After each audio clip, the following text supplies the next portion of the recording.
Olá! Já pararam para pensar em como a mente de uma criança é construída? Sabe, não como um copo vazio que a gente simplesmente vai enchendo de informação, mas sim como uma casa, uma estrutura complexa que é erguida tijolo por tijolo. Hoje, a gente vai dar uma olhada nos projetos de três grandes arquitetos do desenvolvimento infantil. Pois é, essa é a pergunta central. Por muito tempo, a ideia que dominava era de que aprender era um processo meio passivo, sabe? Mas as teorias que a gente vai ver aqui hoje, elas viram essa ideia de cabeça para baixo. Elas propõem uma construção ativa, super dinâmica. Essa era a visão antiga. A criança era vista quase como uma lousa em branco, sabe? Onde os adultos iam lá e simplesmente depositavam o conhecimento. Uma visão que hoje a gente sabe que é bem limitada, né? Então, vamos ao conceito que meio que une os nossos três arquitetos, o sócio-interacionismo. A ideia principal aqui é que a criança não é um ser passivo de jeito nenhum.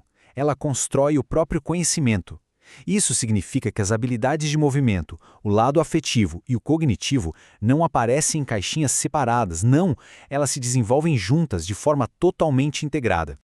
Bom, vamos começar com o projeto de Henri Wallon. A planta baixa dele nos mostra a criança como um todo, sabe? Uma unidade completa e complexa desde o comecinho. O mais interessante na abordagem de Wallon é que ele não enxergava o desenvolvimento como uma escada, sempre subindo, retinha. Para ele, o processo é cheio de idas e vindas, com rupturas e até retrocessos. É uma dança constante entre o afeto, o movimento e a inteligência. Uma coisa não existe sem a outra. Vamos dar uma olhada nessa jornada. Tudo começa no primeiro ano, um estágio super focado na emoção. É como a criança se conecta com o mundo. Depois, de 1 a 3 anos, o foco muda para a exploração do mundo físico. Pegar, sentir, se mover. Aí, a partir dos 3, vem uma fase crucial. O personalismo, onde a criança constrói a consciência de si mesma. E, finalmente, depois dos 6 anos, o interesse se volta para o conhecimento do mundo lá fora. É uma bela alternância, né? Agora vamos ao segundo projeto, o de Lev Vygotsky.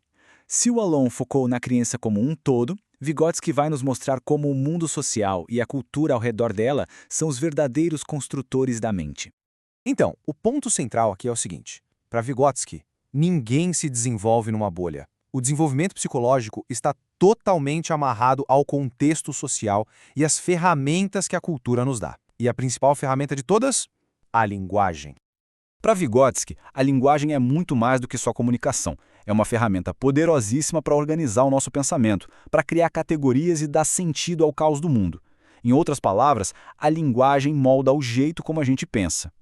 E aqui a gente tem uma das maiores e mais famosas divergências da psicologia. Tanto Piaget quanto Vygotsky viram as crianças falando sozinhas, mas a interpretação deles foi completamente oposta. Para Piaget era um sinal de imaturidade, algo a ser superado. Já para Vygotsky era o exato contrário. Era a criança usando a linguagem como uma ferramenta para se planejar, para resolver problemas, era o pensamento tomando forma. Isso nos leva direto ao conceito mais famoso de Vygotsky, a zona de desenvolvimento proximal. Pense nela como um espaço mágico, aquele lugar entre o que a criança já sabe fazer sozinha e o que ela consegue fazer com uma ajudinha.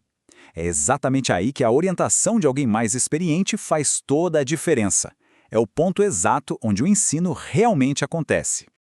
Vygotsky também deu uma importância gigantesca para o brincar. Olha só, quando uma criança transforma um monte de cadeiras num trem, ela está dando um passo enorme. Ela está aprendendo a separar um objeto do seu significado literal. E essa habilidade é nada mais nada menos que a base para o desenvolvimento do pensamento abstrato. E chegamos ao nosso último arquiteto, Jean Piaget. Com ele, o foco muda para a estrutura interna do conhecimento. É como se a criança fosse uma pequena cientista, construindo ativamente as bases do seu próprio raciocínio lógico. A grande pergunta que guiava Piaget era: de onde vem o conhecimento? E a resposta dele é que a inteligência se desenvolve conforme a criança age sobre o mundo, testa hipóteses, organiza as experiências, exatamente como uma cientista em seu laboratório. Piaget também mapeou essa construção em estágios. Tudo começa no nível sensório-motor, onde conhecer o mundo é, literalmente, agir sobre ele. Depois vem o estágio pré-operacional, que é um salto gigantesco, onde a linguagem e os símbolos entram em cena, mesmo que o pensamento ainda não seja totalmente lógico. A gente vê claramente uma evolução das ações físicas para as representações na mente. Para a gente entender bem o estágio pré-operacional, vamos pensar naquele exemplo clássico dos copos com líquido. A criança vê a água sendo despejada e foca no resultado final, O nível da água ficou mais alto no copo fino. Para ela, ali tem mais água. Ela ainda não desenvolveu a reversibilidade, ou seja, a capacidade de pensar, ué, mas se eu despejar de volta para o copo original, a quantidade vai ser a mesma. Essa peça fundamental da lógica ainda está em construção. Certo, então a gente viu os projetos de 3 arquitetos geniais, mas vamos combinar. Um projeto só sai do papel se tiver um bom mestre de obras, certo? E esse é o papel do adulto, do educador, da pessoa que cuida. Então, qual é a aplicação prática de tudo isso? É que o papel do adulto não é depositar informação na criança, é ser um facilitador, alguém que prepara o terreno, que oferece um ambiente rico e seguro para que a criança possa ela mesma construir suas capacidades e, o que é fundamental, a sua autoestima.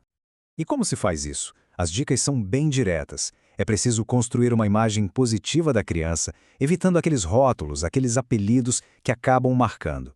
Cada interação, cada palavra é como um tijolinho na construção da confiança e daquele sentimento tão importante de ser uma pessoa amada e respeitada. E além dessa base afetiva, a estrutura da casa precisa ser ética. Isso quer dizer tratar todas as crianças com a mesma consideração, distribuir atenção e elogios de forma justa, sem nenhum tipo de favoritismo. O ambiente tem que ser um lugar que combate ativamente qualquer tipo de preconceito. E assim a gente encerra essa análise. Se a infância é de fato esse grande canteiro de obras, e se Wallon, Vygotsky e Piaget nos deram projetos tão incríveis, a reflexão que fica no ar é: quais são as ferramentas que cada um de nós, como sociedade, vai escolher oferecer para essa construção tão importante?